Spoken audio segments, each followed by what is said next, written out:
what fake news looked like in the 1800s. This painting depicts a famous and pivotal moment in history. It's so damning that even the church investigated and found they were in the wrong. This is Joan of Arc. This is Henry Beaufort, the Bishop of Winchester, interrogating her. But this is fake news. These two likely never actually met. So why were they depicted here together in this painting? It's the early 1400s, and the 100 Years' War is reaching its climactic conclusion at the hands of none other than Joan of Arc. You've heard of her, right? If you haven't, picture it. France, 1428. Joan is a 17-year-old peasant girl. She claims to have visions of Archangel Michael to help save France from the dominant English.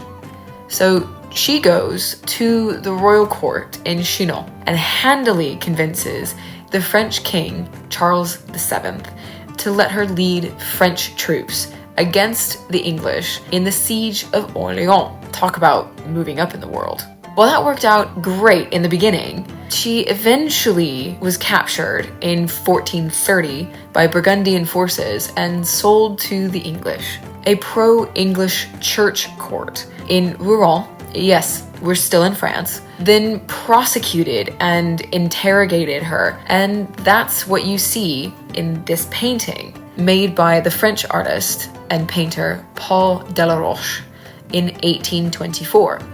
Joan was deteriorating in prison. She was sick and she was pale. Her interrogator, in this very aggressive red and mean, biting expression on his face, he was actually the Bishop of Beauvais, Pierre Couchon. But in this painting, it's the Bishop of Winchester, Henry Beaufort. Why though? Well, Henry Beaufort was kind of famous due to his depiction as an English cardinal in Shakespeare's famous play, Henry VI. The artist wanted to make sure that people knew that the interrogator was an English sympathizer. What better way to do that than with a known and famous English bishop? Joan of Arc was burned at the stake after this trial, and she was exonerated just 17 years later in 1449 when France was finally reunited. Joan became a symbol and a saint of France, so depicting a French cardinal turning on her just didn't have that je ne sais quoi. The church canonized her as a saint in 1920. 3 years later, in 1923, a statue of her was erected in the Cathedral of Winchester. Allegedly, a stone from her prison cell in Rouen became part of the statue. But that's a story for a future Walking History. Thank you so much for watching. I really hope you enjoyed it.